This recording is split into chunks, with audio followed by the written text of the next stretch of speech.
আসসালামু আলাইকুম রহমতুল্লাহি ওয়া বারাকাতুহু। সম্মানিত দর্শক, অবস্থা দৃষ্টে মনে হচ্ছে যে সরকারের মধ্যে এক ধরনের আতঙ্ক কাজ করছে, প্রচণ্ড আতঙ্ক। তারা রাষ্ট্র পরিচালনা করছেন বা ক্ষমতায় বসে আছেন, এই যে আত্মবিশ্বাস, এই জায়গাটাতে বারবার আতঙ্ক তৈরি হচ্ছে। আপনি যদি একটা ঘরের মধ্যে ঢোকেন, প্রচণ্ড অন্ধকার, কোনো কিছু দেখতে পাচ্ছেন না, তখন আপনার কি দরকার? আলো, লাইট। কবরের মধ্যে আপনি যখন যাবেন, আপনার সবচেয়ে ভয় কি? অন্ধকার। এবং সেখানে আপনি কি চাইবেন? নূর চাইবেন, আলোকবর্তিকা চাইবেন। আপনার সামনে যখন একটা সাপ আসে, বিষধর সাপ, আপনি আপনার যে শরীরে যে রক্ত, হিমোগ্লোবিন, এগুলো জমে যায় ভয়ে, আতঙ্কে। আপনার হার্টবিট বন্ধ হয়ে যায়, রক্ত চলাচল বন্ধ হয়ে যায়। আপনি যে একটা হা করবেন, অনেক সময় সাপ দেখলে সে হা করার ক্ষমতা থাকে না। আপনি যে এক পা একটু এগুবেন, পা কাঁপা তো দূরের কথা, পুরো পা ফ্রিজ হয়ে যায় যারা ভয় পায়। একটা গবেষণায় দেখা গেছে যে সাপের কামড়ে যত লোক মারা যায়, 99% মানুষ মারা যায় হার্ট অ্যাটাকে। এর কারণ হলো 99% সাপ হলো বিষহীন, তার বিষ নেই। তো সে সবুল মারে, সে মনে করে আমি মরে গেছি, হার্ট অ্যাটাক করে মারা যায়। কিন্তু শরীরে দেখা গেল যে তার কোনো বিষ খুঁজে পাওয়া যাচ্ছে না। তো একজন সাপুড়ে, সে সাপ ধরে ফেলে, বিষধর সাপ ধরে ফেলে, মুখে চুমো দেয়, গলায় পেঁচিয়ে থাকে, আর আপনি দেখার সঙ্গে সঙ্গে আতঙ্কে আপনি চিত হয়ে পড়ে যাচ্ছেন, মরে যাচ্ছেন, হার্ট অ্যাটাক করছেন, আপনার হাত পা ফ্রিজ হয়ে যাচ্ছে, বরফ হয়ে যাচ্ছে। কারণ কি? জ্ঞানের অভাব। আপনি সাপ সম্পর্কে আপনার কোনো জ্ঞান নেই। একইভাবে ধরেন, নতুন একটা মার্সিডিজ গাড়ি আপনার স্ত্রী, আপনার খুব প্রিয় স্ত্রী, সারা দুনিয়া দেখে আপনি পছন্দ করে বিয়ে করেছেন। তো বাসর করতে আপনি যাবেন। বাসর করতে যাবেন কোথায়? একটা হোটেলে। শ্বশুরবাড়ি থেকে আপনাকে একটা মার্সিডিজ বেঞ্জ গাড়ি দিয়েছে। তো আপনার স্ত্রী বলল যে, আসো প্রিয়তম, আমি নিজে তোমাকে ড্রাইভ করে সেই গাড়িতে করে আমরা বাসর করার জন্য অমুক হোটেলে যাব।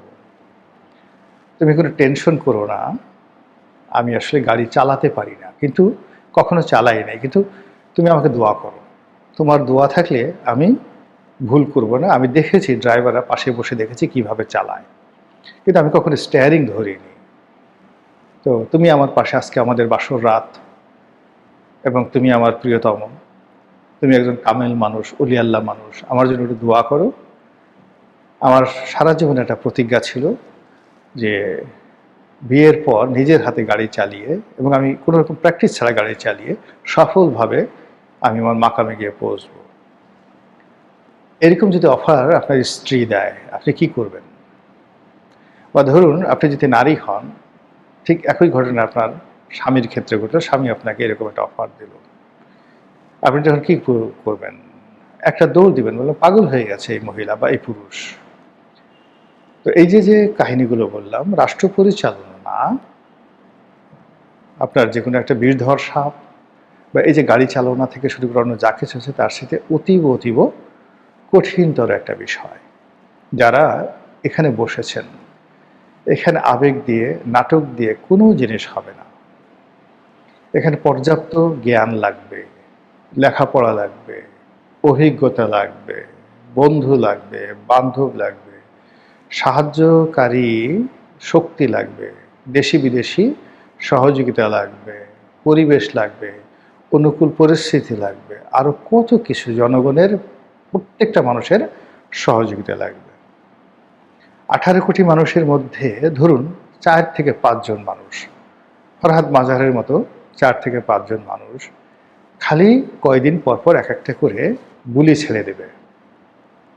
একটা সরকারের পতন হতে 6 মাসের বেশি সময় লাগবে না, এখন যে অবস্থা চলছে।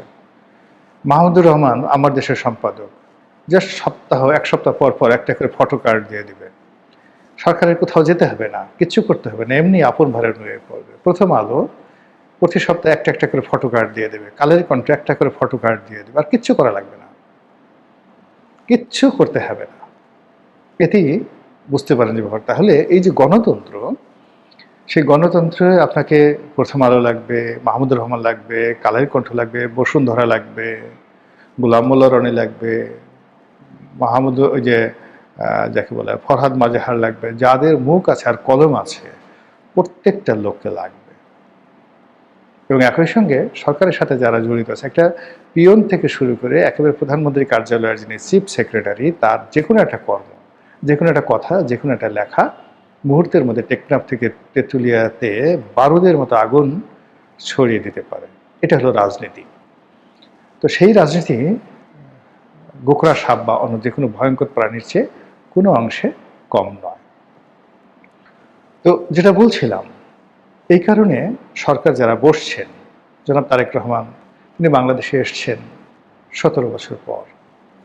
এই 17 বছর ধরে তিনি অনেক স্বপ্ন লালন করেছেন, অনেক ব্যথা বেদনা কষ্ট লালন করেছেন। তার শরীরে অনেক আঘাত, যে আঘাত তিনি যে ভুলেননি, তিনি যে ভুলতে পারেন না। তিনি বারবার সেই লন্ডন থেকে আশ্বস্ত করেছেন, আমি সবাইকে ক্ষমা করে দিয়েছি, আমি ভুলে গিয়েছি।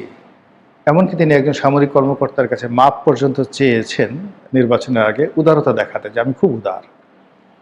কিন্তু ক্ষমতায় বসার 24 ঘন্টার মধ্যে তিনি স্থির থাকতে পারেননি। তিনি এবং তার লোকজন এখন খুঁজছেন একাকারও কারা কারা করেছে, কারা তাকে পিটিয়েছে, কারা তাকে ফেলে দিয়েছে, কারা তাকে দুর্ভোগ দুর্দশা মধ্যে নাকারি চুবানি খেয়েছেন। এটা হলো সহজাত। এরকম যারা এই রাজনীতিতে ক্ষতিগ্রস্ত হন, যারা লাভবান হন, তাদের মধ্যে যে রেষারেষি, এটা মারাত্মক আকার ধারণ করে। তো সেই দিক থেকে এখন সরকার যেভাবে নানা বিষয় দ্বারা ইনফ্লুয়েন্স হচ্ছে, একই সঙ্গে তাদের মধ্যে কিন্তু আতঙ্ক কাজ করছে।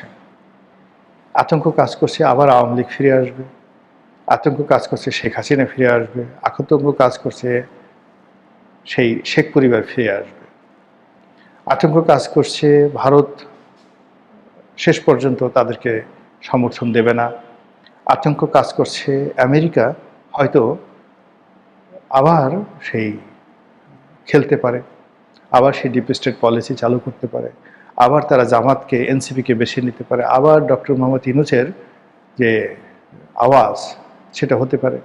এবং এরকম ঘটনা বহুবার ঘটেছে পৃথিবীতে। বিশেষ একটা অবস্থাতে মানে বারবার রেজিম চেঞ্জ হয়েছে, বারবার রেজিম চেঞ্জ হয়েছে। যেমন দেখা গেল ইরানে রেজা শাহ পাহলভি আমেরিকাদের মানে পোষ্য ছিলেন, কিন্তু দেশের পরিস্থিতি এমন একটা তৈরি হলো যে সেখানে একটা ইলেকশন হলো এবং মোসাদ্দেক প্রধানমন্ত্রী হলেন, ইরানের প্রধানমন্ত্রী হলেন। এবং ওই অবস্থায় রেজা শাহ পাহলভি পালিয়ে যেতে বাধ্য হলেন। আমেরিকাও ঠিক মেনে নিতে বাধ্য হলো এবং মোসাদ্দেকের সঙ্গে তারা কোঅপারেশন শুরু করল। এবং কিছুদিন পর সেই আমেরিকা মোসাদ্দেকের বিরুদ্ধে সামরিক অভ্যুত্থান ঘটিয়ে দিল, ঘটিয়ে তাকে ক্ষমতাচ্যুত করে আবার তাদের যে পছন্দের রেজা শাহ পাহলভি তাকে ফেরত আনলো চীনে, মানে ইরানে। এবং 1979 সন পর্যন্ত আবার 30 বছর প্রায় সেই রেজা শাহ পাহলভি ক্ষমতায় ছিলেন। তো তাই যদি হয় তাহলে আমেরিকা, ধরেন এই বাংলাদেশে যদি আপনি 1952-53 সনে ইরানে যে কাজ করেছে আমেরিকা, সেই কাজ বাংলাদেশে যদি এখন 26-27 সনে আমেরিকা করতে চায়, তাহলে সরকার কি ভয় পাবে না?